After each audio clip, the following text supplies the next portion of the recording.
자매님들에게 항의를 들을 농담 하나 하겠습니다.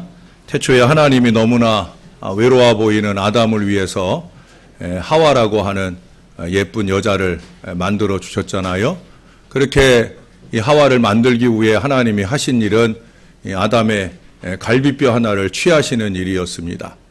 그런데 갈비뼈를 취하기 위해 손을 내미시다가 잠깐 멈칫 쓰셨다는 거예요. 그리고 그 아담을 측은한 듯 바라보면서 이렇게 말씀하셨답니다. 아담아, 푹 자거라. 아마도 오늘이 네가 푹 잘 수 있는 마지막 날이 될 것이니라 라고 얘기를 했다는 거예요. 어떤 의도로 이 말씀을 하신 것인지 각자가 알아서 생각하실 일이겠지만 이 농담과 상관없이 성경 전체의 뼈 이야기는 이처럼 아름다운 희생과 그로 인한 생명의 탄생과 새롭고 행복한 관계의 시작을 우리에게 들려주고 있습니다. 우리가 좀 전에 교독한 시편 22편의 말씀 속에서도 예수님은 뼈 마디마디마다의 큰 고통과 어려움 속에서 특별히 잘 아시는 대로 그 십자가에 달려 못이 박힐 때도 뼛속 깊이 박히며 고통받으심을 통해 우리의 구원을 이루셨어요.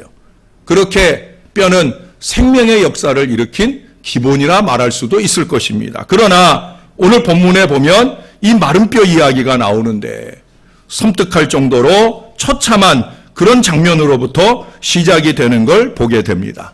하나님은 에스겔을 마른 뼈들이 가득한 골짜기로 데려가십니다. 그 유명한 마른 뼈 한상은 그렇게 시작이 되고 있어요. 이 마른 뼈들이 무엇을 말하는지 11절 말씀에 잘 나오고 있어요. 이스라엘, 이 뼈들은 이스라엘 온 족속이라 그들이 이르기를 우리의 뼈들이 말랐고 우리의 소망이 없어졌으니 우리는 다 멸절되었다 하느니라. 말랐다, 소망이 없다, 이제 희망이 없다는 거예요. 여기 마른 뼈들은 인간 역사의 처참한 비극적 모습을 잘 말해주고 있습니다. 기아선상에서 굶어 죽어가는 후진국의 수많은 난민들을 가리킬 수도 있는 말씀이고요. 또 도덕성과 영성이 죽어버린 수많은 선진국들의 그 잘 사는 사람들을 가리킨다고 말할 수도 있을 것입니다. 죄를 범함으로 하나님의 심판을 받아 몸과 영혼이 죽은 그 인간의 비극적인 모습을 가리키기도 합니다. 오늘날도 몸은 살아있지만 정신과 영혼이 죽은 사람들이 어디든지 가득하잖아요. 그들은 죽은 물고기처럼 세상의 시류에 떠내려가는 무기력한 인생들이 많이 있어요. 눈에 불을 켜고 공부하는 우리 학생들, 공부는 하는데 그 공부하는 목적도 없고 사는 목적도 없이 그렇게 그대로 세상이 흘러가는 대로 떠돌아가며 살아가는 안타깝게 죽어있는 우리 청소년들을 얼마든지 많이 보게 됩니다. 요즘에 대학을 가보면 대학교 학생들도 데모도 안 한다는 얘기를 해요. 뭐 데모 안 하는 게 잘못하는 건 아니지요. 그러나 데모를 안 한다라고 하는 것 속에서 읽어볼 수 있는 게 뭐냐? 그들 안에 의협심도 없고 정의감도 없고 오로지 이기적인 본성만이 그들 가운데 자라고 있다는 거예요. 장차 그들이 이끌어갈 이 사회를 바라볼 때 오늘 11절 말씀처럼 이 땅에 소망 없는 미래를 그대로 보여주는 것이 아닌가 하는 생각을 하게 되어진다는 거예요. 그런 점에서 그들 속에 마른 뼈를 보게 되어집니다. 우리의 가정 안에도 죽은 사람들이 있잖아요. 신앙도 없고 예배도 없고 교회도 없이 살아가는 남편들, 자녀들, 부모들이 있다고 하면 저들은 모두 다 영적으로 죽은 마른 뼈들일 거예요. 교회 안에도 도덕성과 영성이 죽은 사람들이 많이 있습니다. 기도가 죽었고 성도의 교제가 죽었고 전도와 봉사가 죽은 사람들이 많이 있습니다. 헌신이 점점 죽어지는 사람들이 있다는 거예요. 심령이 말라가고 있는 사람들입니다. 그래서 오늘 예수님께서 사대교회를 향해서 이런 말씀을 하시잖아요. 내가 내 행위를 다 아는데 내가 살았다 하는 이름은 가졌지만 실상은 죽은 자다. 내가 살았다고 뻐기고 있는데 근데 실제로 보면 죽었다는 거예요. 문제는 죽은 심령 상태를 깨닫지 못한 채 간혹 형식적으로 드리는 자신들의 그 무력한 기도나 헛된 생각을 고집하며 자기 길을 가고 있다는 거예요. 하나님을 믿는 사람이라면 고린도전서 16장 7절의 말씀처럼 주께서 허락하시면의 이 고백처럼 로즈웨이, 주의 길을 가야 되는데 오히려 마이웨이, 자기의 길을 제멋대로 가는 인생, 그런 사람은 오늘 이 성경이 말하는 마른 뼈요.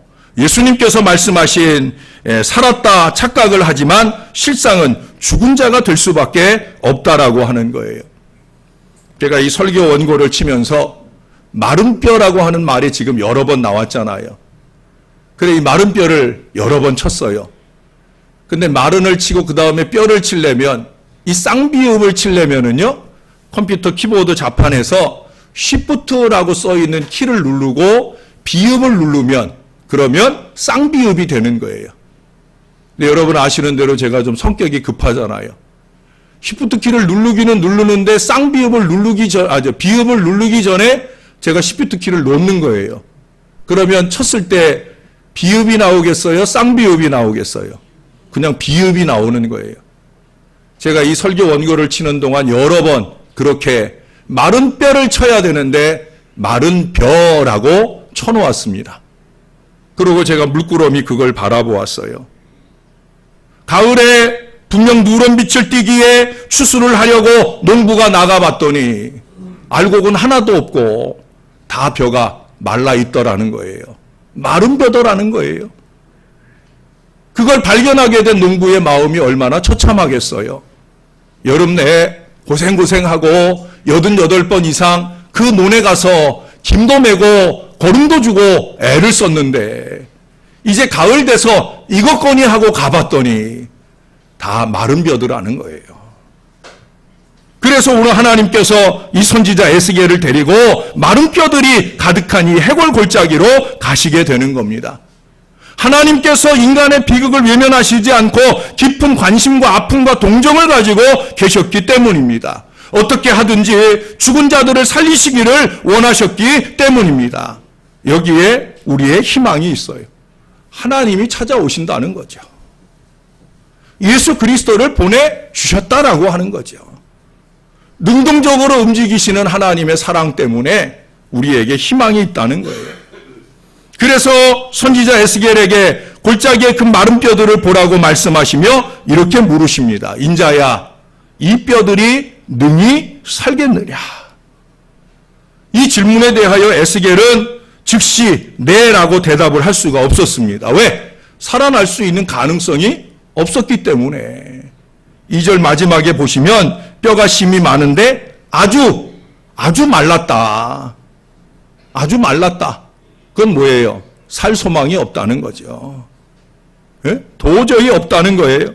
남편이 회개하고 주님께로 돌아올 가능성이 전혀 보이지 않더라는 거예요. 자녀나 부모님이 회개하고 주님께로 돌아올 가능성이 전혀 보이지 않더라는 거예요. 이보다도 더 자기의 그 헛된 고집과 위선이 신앙인 줄로 아는 그 마른 뼈들처럼 완전히 죽은 이스라엘 족속이, 어리석은 신앙의 백성들이 다시 살아날 수 있는 가능성이 전혀 보이지 않더라는 거예요.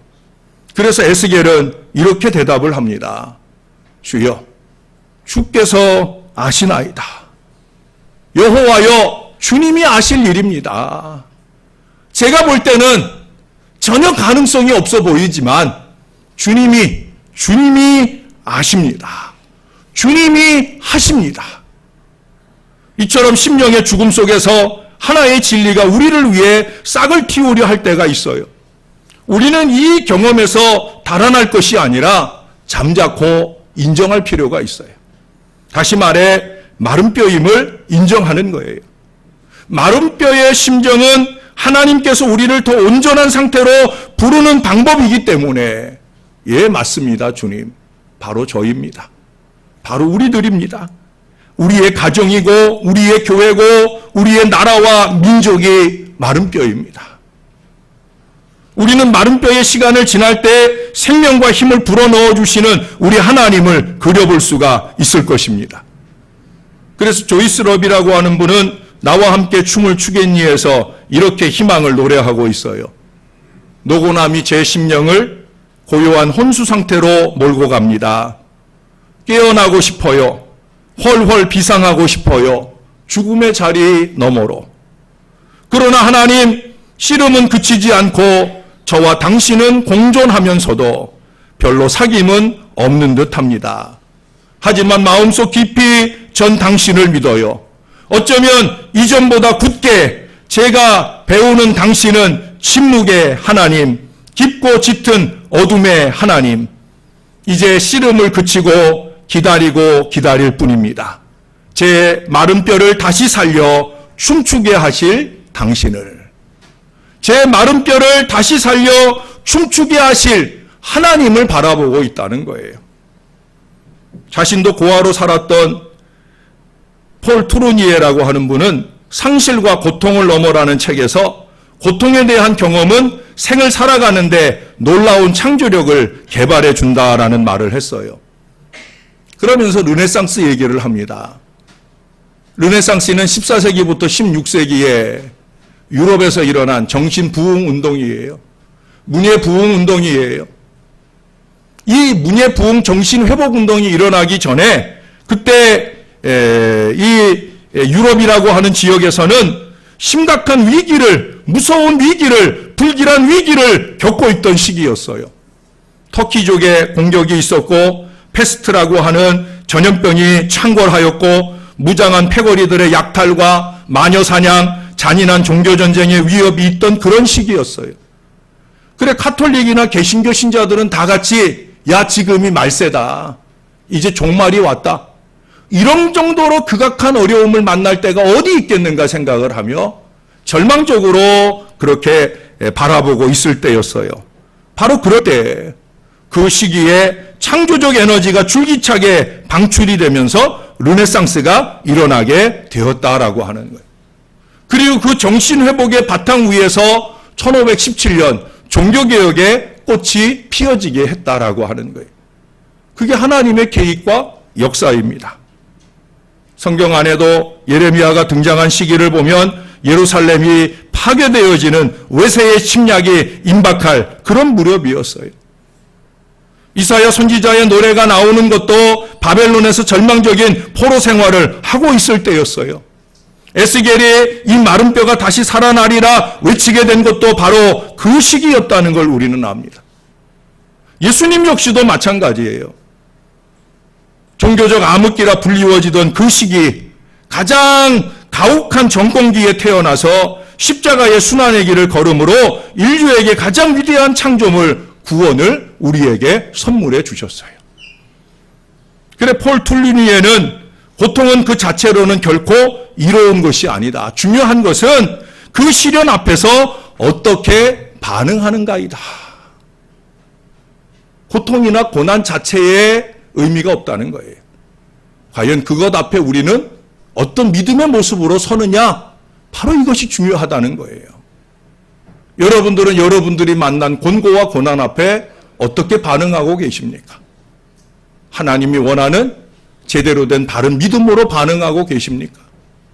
마른 뼈와 같은 나의 상황을 극복하실 분은 오직 주님이시라 믿으면서 그분을 의지하는 마음이 있느냐라고 하는 거예요. 투르니에는 말합니다. 슬픔이 크면 클수록 슬픔이 생산하는 창조적 에너지도 커진다. 상실을 창조적 에너지로 바꾸기만 하면 상실이 크면 클수록 더욱더 위대한 창조의 산물이 우리 가운데 탄생하게 되어진다는 거예요. 여러분, 이 마른 뼈 이야기는 우리에게 그 새로운 생명 탄생을 촉구하고 있습니다. 우리의 마른 뼈 상황을 회복하실 분은 오직 에스겔 선지자를 당신이 관심하는 마른 뼈들 앞에 세우신 우리 하나님밖에 없는 줄로 믿습니다. 하나님만이 다시 춤추게 할 수 있다라고 하는 거예요. 그 하나님을 의지함이 희망이라는 거예요. 나도 살고 내가 속한 공동체도 살리는 길이 하나님께 있다라고 하는 거예요. 저는 내일부터 이어지는 이 사순절 십자가 특별 새벽 무릎을 위해 간절히 준비하고 기도하는 가운데 바로 그 마른 뼈들이 일어날 마른 뼈들이 일어날 좋은 기회를 주셨다라는 확신을 기도 중에 받게 됩니다. 적어도 여러분들이 저와 같은 마음으로 나의 마른 뼈를 일으켜 세워주소서, 우리의 마른 뼈를 살게 하여 주소서, 이 마음으로만 함께할 수 있다고 하면 놀라운 회복의 소망이 우리 가운데 더해지게 될 줄로 믿습니다. 그러면 어떻게 이 마른 뼈들이 일어나는 역사가 과연 우리 가운데 일어날까? 오늘 본문을 보겠습니다. 자, 4절 말씀을 여러분들이 한번 읽어봐 주세요. 4절입니다. 시작.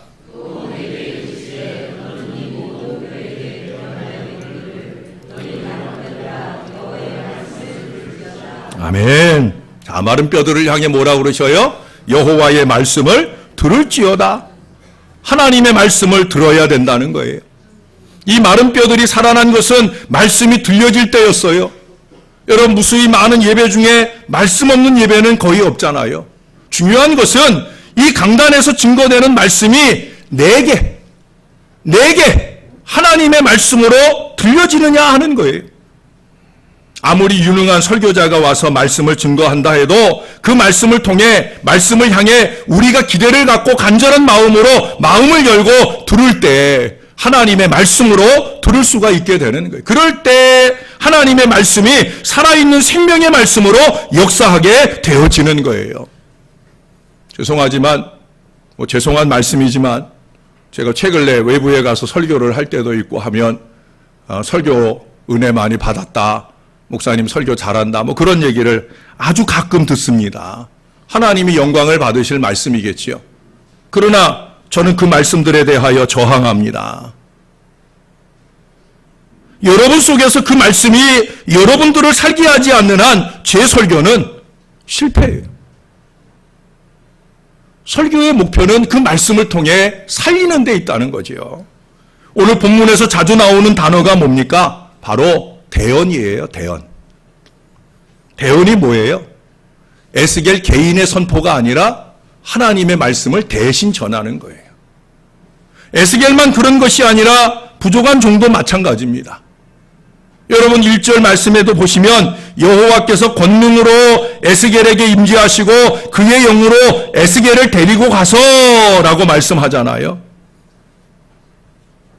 뿐만 아니라 이제 한마디 한마디 상황을 변화시마다 증거하는 모든 말씀도 철저히 하나님의 말씀을 대언하고 있다는 거예요.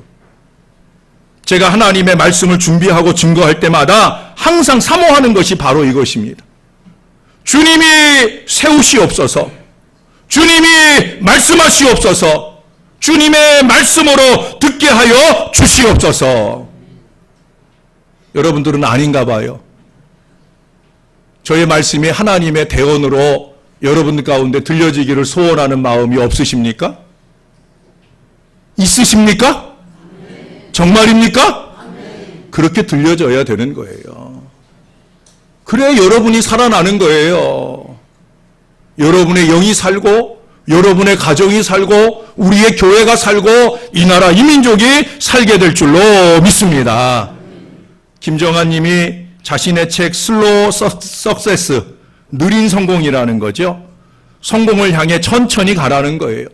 이 슬로우 석세스 중에서 피해야 할 사람이라는 주제로 이런 말을 합니다. 새로 일을 시작할 때 부정적인 의견만 내놓고 남에게도 그런 것을 강요하는 사람이야말로 피해야 할 사람들이다.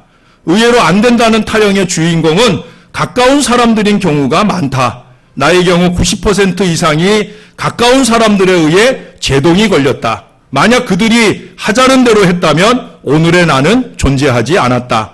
자신이 책임지지도 못하면서 안 된다는 의식을 퍼뜨리는 사람은 날카로운 흉기나 마찬가지다.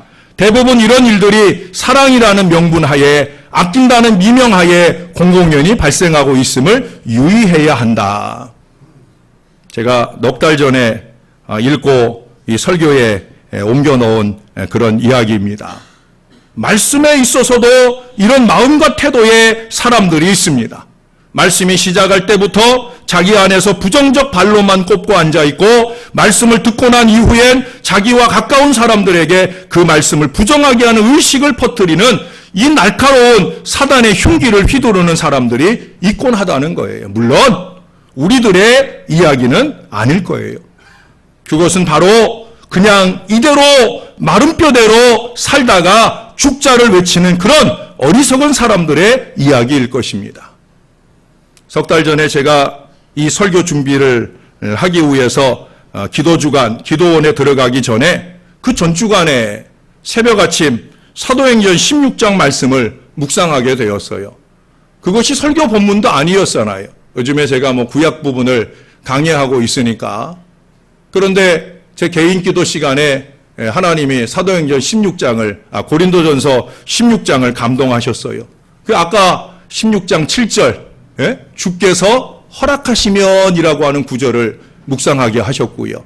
그리고 고린도전서 16장 13절, 제가 군에 입대하는 청년들에게 자주 주는 말씀, 깨어 믿음에 굳게 서서 남자답게 강건하라 하는 말씀으로 저의 마음에 믿음의 용기를 북돋아 주셨고요.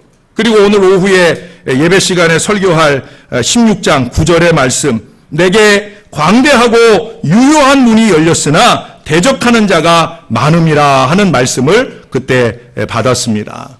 광대하고 유효한 문이, 유효하게 열린 문이 무엇이겠습니까? 바로 말씀의 문 아니겠어요? 오늘도 오후에 얘기했지만 복음전도 복음선교의 문이 아니겠습니까? 여러분, 그 아침 주님은 제게도 우리 교회에게도 이 광대하고 유효한 문이 활짝 열려 있다고 말씀하셨습니다. 3개월 전이 언제예요? 가지가 샘 곁에 가지가 무성한 교회, 가지가 담장을 넘는 교회, 이 주제를 가지고 새해를 열어야 될 12월이었어요. 그 말씀을 준비하러 들어갔던 12월이었어요. 주님은 그렇게 담장을 넘어 열린 문을 우리 앞에 펼쳐 열어 주시고자 했다라고 하는 거예요. 이 열린 문을 닫는 대적자는 세상의 사람일 거예요. 교회가 문을 열고 복음의 힘있는 역사를 펼쳐나가는 일을 방해하고 싶은 사단일 거예요. 우리는 그런 권세들을 능히 이기고, 그런 권세들을 능히 이기고 하나님의 말씀을 따라 능히 움직이고 살아나는 하나님의 사람들이 되어야 된다는 거예요. 죄송한데 찬양 하나 하겠습니다. 주를 향한 나의 사랑을 주께 고백하게 하소서. 아름다운 주의 그늘 아래 살며 주를 보게 하소서. 주님의 말씀 선포될 때에 땅과 하늘 진동하리니 나의 사랑 고백하리라. 나의 구주 나의 친구. 주님의 말씀 선포될 때에 땅과 하늘 진동하리니 주님의 말씀 선포될 때에 땅과 하늘 진동하리니. 제가 그 주간 기도원에서 이 말씀을 준비할 때 부르게 하신 찬양이에요. 그래 제가 원고를 적으면서 그 안에 이 악보를 제가 다른 데서 복사해서 따다가 이 원고 안에다 집어넣었어요. 주의 말씀 선포될 때 땅과 하늘 진동하리니. 전 이 찬송을 부르고 하나님께 그렇게 기도했어요. 하나님, 저는 땅과 하늘 진동되는 것까지 감히 바라지 않습니다. 저 같은 게 무슨 땅과 하늘까지 진동하는 하나님의 말씀을 대언할 수 있겠습니까? 그러나 하나님, 사랑하는 우리 성도들의 마음엔 진동을 일으키게 하여 주시옵소서. 주를 향한 나의 사랑의 으뜸 표현이 여러분 뭐라고 생각하셔요? 그것은 바로 말씀에 진동받는 마음인 줄로 믿습니다.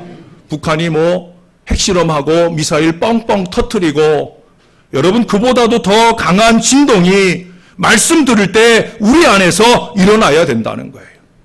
13절을 보세요. 오늘 본문의 13절 말씀 여러분이 한 번만 더 읽어주세요. 시작.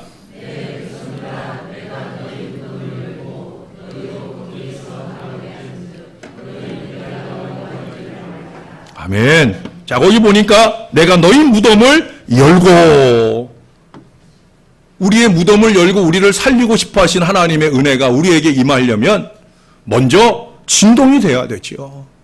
진동이 돼야 무덤이 열리는 거예요.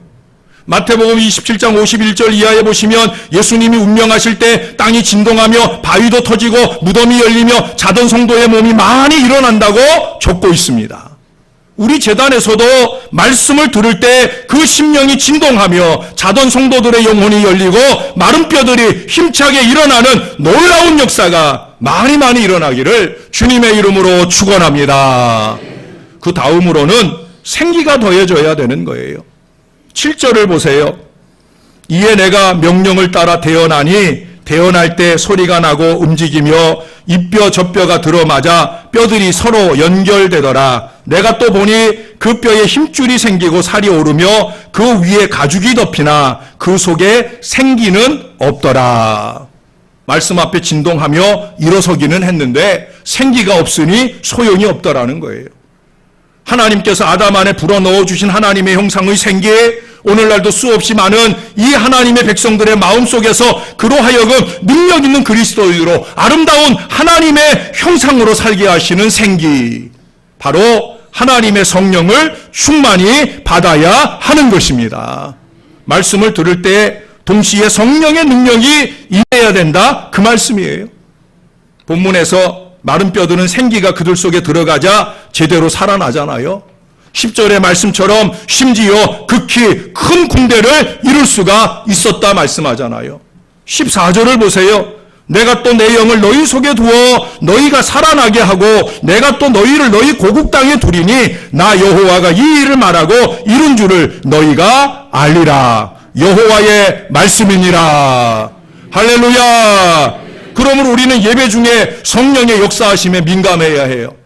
특별히 찬양과 기도 중에 주의해야 합니다. 찬양하며 기도할 때 여러분 그 한 구절 한 구절 한마디 한마디에 온 힘과 정성을 기울여야 돼요. 여러분 건성으로 찬양하지 마셔요. 하나님이 영광 받을 찬양을 한 구절 한 구절 나의 고백으로 온전히 드려주세요.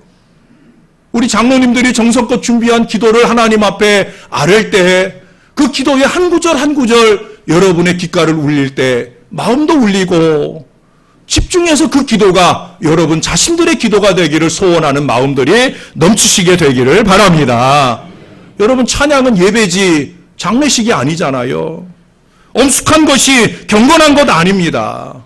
은혜의 감격 속에 성령의 임재를 느끼는 것, 그것이 바로 예배예요. 그러므로 예배는 잔치입니다. 찬양은 감격과 기쁨이어야 합니다. 그래서 오늘은 여러분들과 찬양 하나를 같이 하려고 준비를 했어요. 우리 반주자님 악보 받으셨죠? 예, 준비하고 계시네. 고마워요. 자, 우리 그 반주 전주 한번 해주세요. 방송실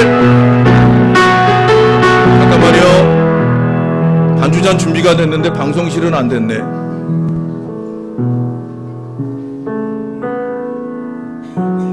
빨리 해주세요.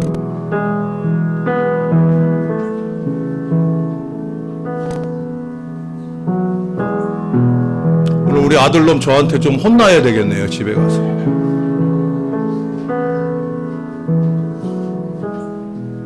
저희 집에 키우던 강아지가 어제 새벽 3시에 죽었어요. 13년 키웠는데 피부암으로 고생하다 어제 새벽 3시에 죽고, 우리 집에 가족들이 지금 다 개를 안 키우는 분들은 이해를 못하지만 그래도 이게 집에서 키우던 개가 가족 같아서 아마 우리 아내나 우리 딸내미 보면 눈이 퉁퉁 부어 있을 거예요. 어제 하루 종일 마음고생이 많았습니다. 그래서 이해를 해주세요. 자, 우리 함께 박수 치면서 한번 힘차게 찬양하겠습니다. 기쁨으로 내 영의 주를 찬양합니다. 내 영의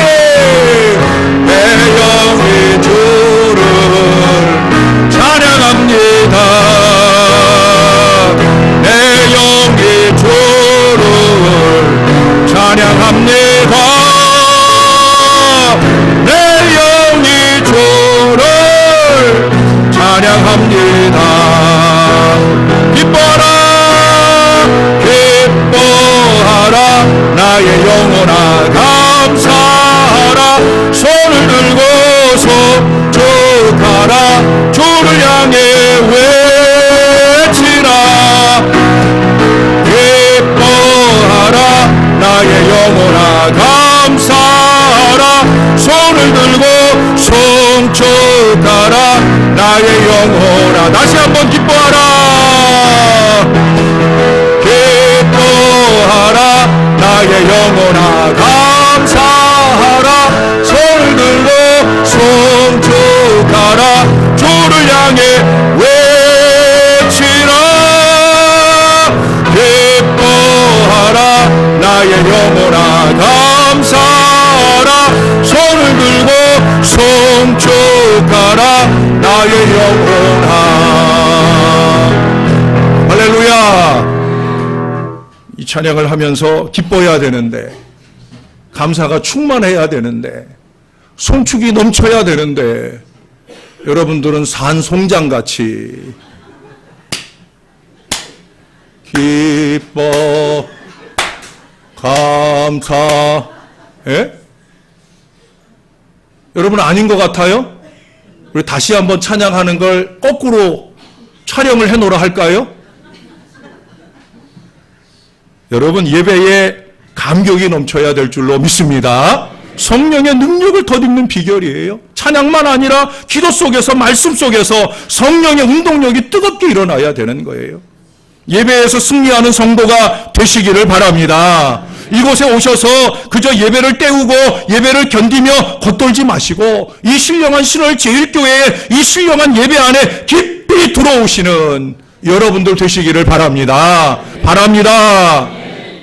1776년 겨울에 미국 조지 워싱턴 장군의 군대가 펜실베니아주 포지 계곡에 주둔하고 있었어요. 그의 겨울은 몹시 추웠습니다. 제가 이 포지 계곡의 얘기는 3번째 하는 거예요.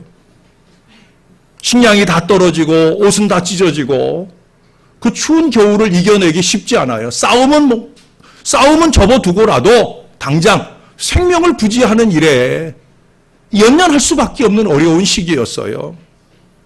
그때 그들을 향해 워싱턴은 다음과 같은 연설을 합니다. 여름철의 군인과 햇볕 날 때의 애국자는 아무 일도 하지 못한다. 고통과 역경의 밤을 극복한 사람들만이 이 민족을 구원할 수 있다. 희생의 피를 흘린 사람만이 새로운 역사를 써나갈 수 있다. 오늘 여러분의 땀과 눈물이 새로운 창조의 원동력이 될 것이다. 여러분, 무슨 얘기예요? 고난이 없는 평안한 상태의 군인, 태평성대의 나라 사랑을 위해 부르짖는 애국자, 두 손 모으고 교회의 힘겨운 부흥의 몸부림을 외면하면서도 감히 믿음 있는 치 하는 그런 교인들은 창조적인 역사의 동역자가 될 수 없다는 얘기예요. 땀과 희생과 피를 쏟는 사람들만이 그 위대한 창조 역사에 힘있는 동역자가 되고 우리 하나님께 면류관을 받는 인생이 될 줄로 믿습니다. 우리 주님의 부활은 편안한 곳에서 싹튼 것이 아니잖아요. 그리스도의 부활은 십자가의 고난으로부터 시작이 되었어요. 저와 여러분의 구원은 예수 그리스도가 십자가에서 쏟은 그 붉은 피를 통해서 우리의 죄가 씻겨지고 구원의 큰 은총이 열리게 되었다는 거예요. 여러분, 이 부활의 신앙을 계승하여 힘차게 태동하며 부활한 초대교회는 어떤 교회였습니까? 말씀과 성령이 충만한 은혜 공동체였어요. 지금 주님이 우리에게 바라시는 것이 무엇이라고 생각하셔요? 바로 이것이 아니겠습니까? 3개월 전 이 말씀을 준비할 때만 해도 나라가 지금처럼 심각한 위기를 만나는 느낌이 있지 않을 때였는데 하나님은 종을 통해 이 말씀을 적게 하셨어요. 사랑하는 여러분, 하나님은 예비하고 하나님은 열어가시는 하나님이신 줄로 믿습니다. 신령한 공동체, 말씀의 능력이 충만한 공동체, 이제 내일부터 이어지는 사순절 십자가 특세 중에 우리는 이 은혜로 다시 일어서야 할 줄로 믿습니다. 힘쓰고 애써 더욱 간절히 이 기도 여정에 동참하시는 분들만이 이 은혜를 체험하게 될 것입니다. 부족한 종이 감히 하나님의 말씀을 여러분에게 대언하며 선포하겠습니다. 에스겔의 심정을 가지고 오늘 이 선포를 여러분의 말씀으로 받으시면 좋겠습니다. 마른 뼈들아 여호와의 말씀을 들을지어다. 마른 뼈들아 여호와의 생기로 일어날지어다. 할렐루야, 할렐루야. 기도하겠습니다. 하나님, 하나님의 말씀을 받나이다. 그 말씀에 의지하여 우리의 영혼을 향하여 우리가 스스로 명령하나이다. 생기여 내 속에 들어와 나로 하여 살아나게 할지어다. 하나님 에슬겔 같은 심령으로 부족한 종이 태어난 말씀이 이제 우리 성도들의 각자의 마음을 흔들게 도와주시고 저들 속에도 생기 거룩한 영이 살아 숨쉬는 역사가 일어나게 도와주옵소서. 크고 작은 육신의 질병이 예수의 이름으로 떠나가는 역사를 주시옵소서. 마음의 고통과 염려가 예수의 이름으로 떠나가게 도와주옵소서. 오직 주님이 주시는 기쁨과 은혜만 넘치는 주의 복된 심령들 되게 하여 주시옵소서. 예수님의 이름으로 기도하옵나이다. 아멘.